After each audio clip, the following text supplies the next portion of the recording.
welcome to episode 4 of Spilling the Tea on Being Anxiety Free.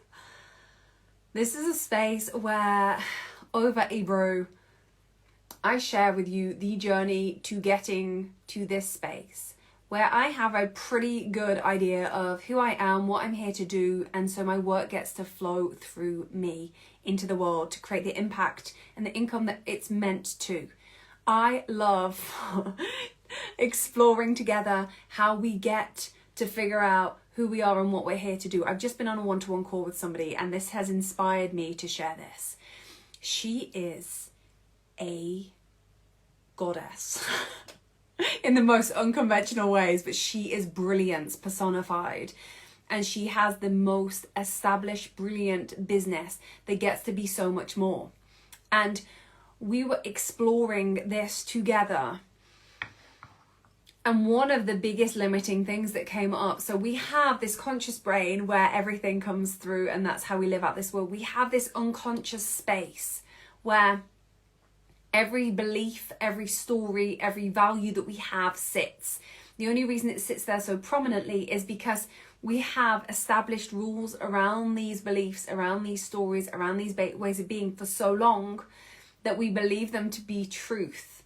So much of my work is being like, well, is that as true as my brain is telling me? And is that as helpful? So one of the things sitting in her unconscious is that the people who are doing different kind of, so what she's doing and established in is almost over here.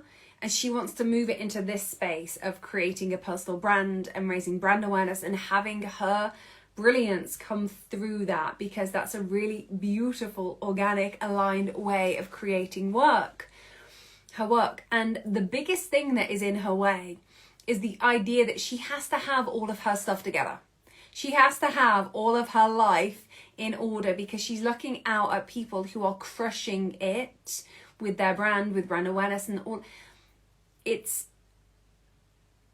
And the idea that they present to the world is that they do have all of their stuff, all of their ducks in a row. If you get somebody really profound, they'll share all the reasons that they haven't. But the brain kind of wipes those away, being like, no. The reason that they are doing real life magical things is because they have all their ducks in a row. They have all their stuff together.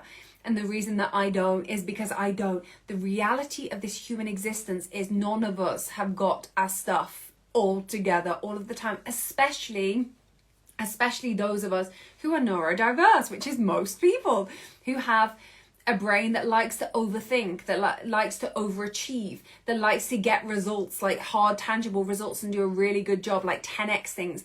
When you have a brain that is wired to just constantly overachieve and be the best, it can be really tricky to start to explore the idea of growing a brand and a business in this organic way, because we can't just max out on 10x results. Instead of doing those 10x results, we have to think about this bigger structure to it all. To be able to look at our life's work, to be able to look at ourselves, figuring out who we are, what we're here to do so that our work gets to flow through. When we look at the big context of this, it can feel like a lot, because a lot of what we have to do to be able to establish, well, who am I? What am I here to do?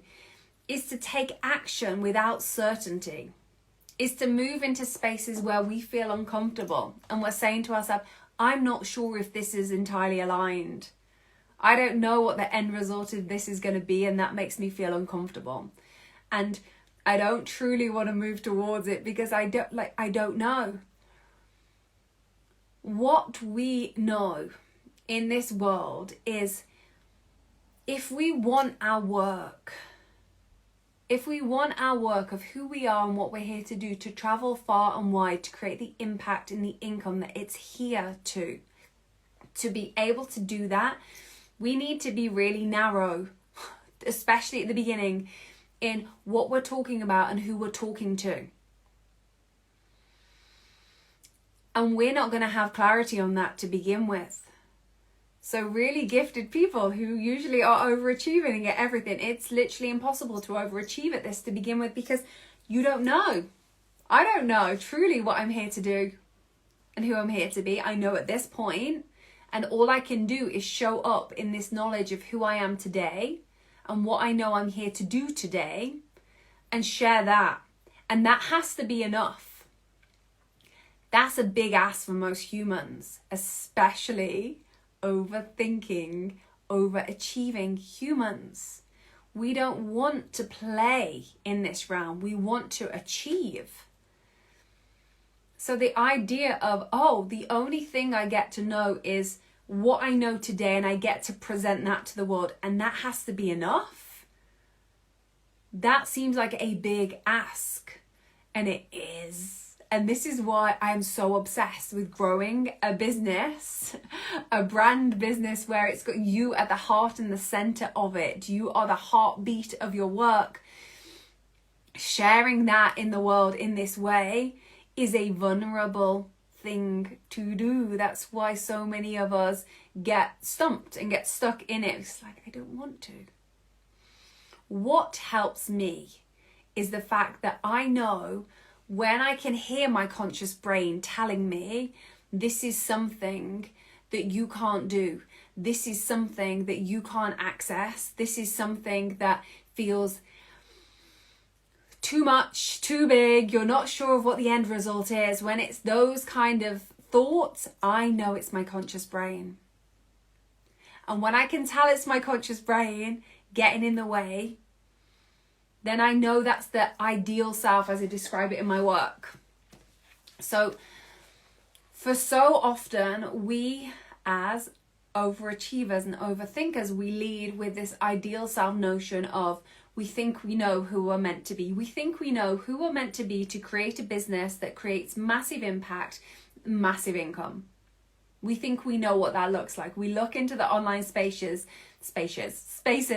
and that just confirms it even more. We're like, well, those people have all their stuff together. They have all their ducks in a row. Like, they know what they're going on. That's why I can't do it. We don't realize that they're not being their ideal self. What they have done is they have taken messy action. They have done things before they're ready. They have listened to their conscious brain saying we shouldn't, and they've gone, well, we're going to anyway. They've done those things to mean that they have gained the clarity which is essential about themselves, knowing who they are. They've taken that action, they've done those moves, they've listened to their conscious brain saying, well, this is the ideal way to do it. And they're like, oh, is it though? Because that doesn't feel aligned for me. I'm going to do it this way. I'm going to put my blinkers on and I'm going to do this over and over again until clarity is formed. Then it looks like they've got their together because they've grown through this process.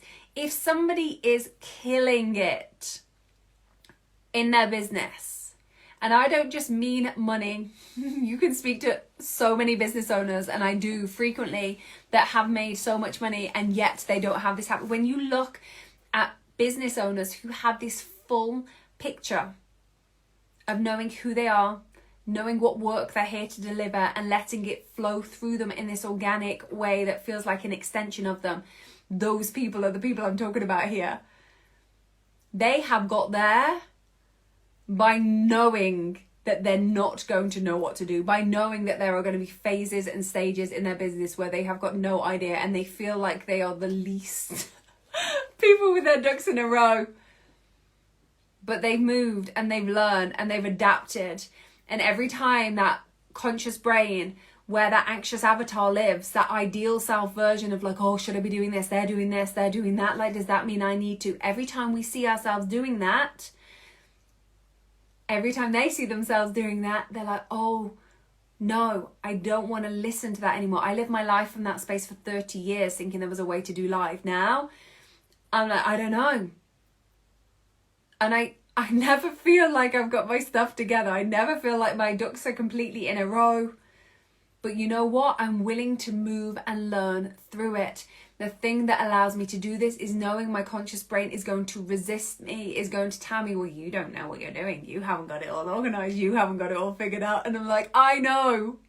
But at some point, those people didn't either. But they just believed that if they continued to step, it's going to make sense. And then you look back and you start to gather the data of how it's starting to make sense. You're like, oh, this piece here, let's put it together. That's how the clarity comes. What the conscious brain wants to do is say the clarity comes before And once you've figured it out, once you know who you are, once you know what your work is, once you know what you're here to do, then you go all in on it.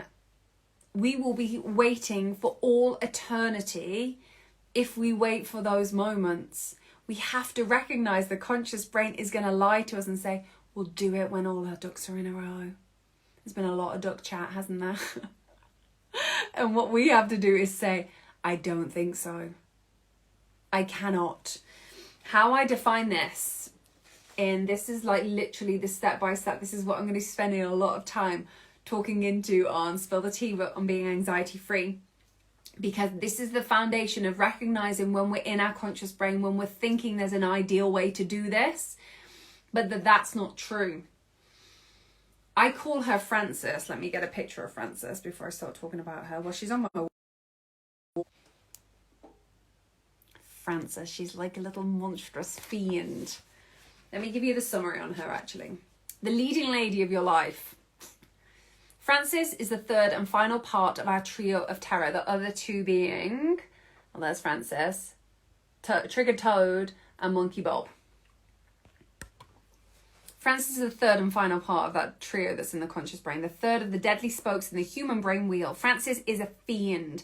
Oxford defines such a being as a noun, an evil spirit or demon. Similar, demon, devil, evil spirit, bogey, incubus, or informal, a devotee of a particular lair thing, a football fiend. Don't go freaking out. She's not the literal devil, lol.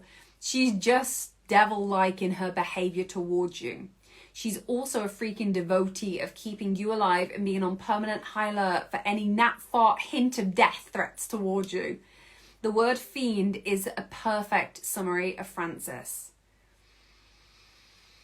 So when you're thinking about your life, your business, which for me, and this has worked beautifully for creating a business, as one of the same. When you're thinking, what am I here to do? Who am I? What am I here to do? And how does it get to flow through? When we're asking those questions, which are really good questions to get curious around, not expecting a definitive answer in one moment. When we get curious around those answers, notice Frances, the fiend, who is devil-like in her thoughts, where she's saying to you, well, we have to have everything sorted out before we can move, before we can start, before we can do it. That is just not true.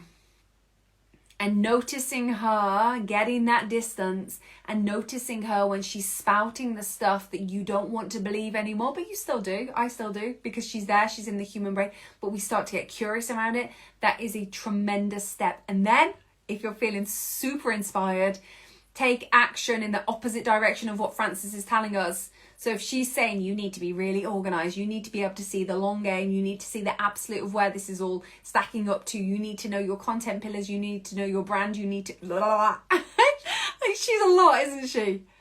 When you hear her, tell her, shh, Frances, she won't shush. She's relentless. But be like, I hear you, I see you, I know you're trying to help me, and yet I refuse to listen, and take an action in a different direction. You do not need to have your ducks in a row. You do not need to have it all figured out. That is one of the biggest conscious brain lies. So spot it and then take action in the opposite direction. If this kind of work lights you up, you are so welcome to come and join my free Facebook community. Hi, gorgeous. And that you can find that through my stories on my Instagram at More Than This by Emma Upton. I would love to welcome you to be part of it. Thank you for being here. I will see you super soon.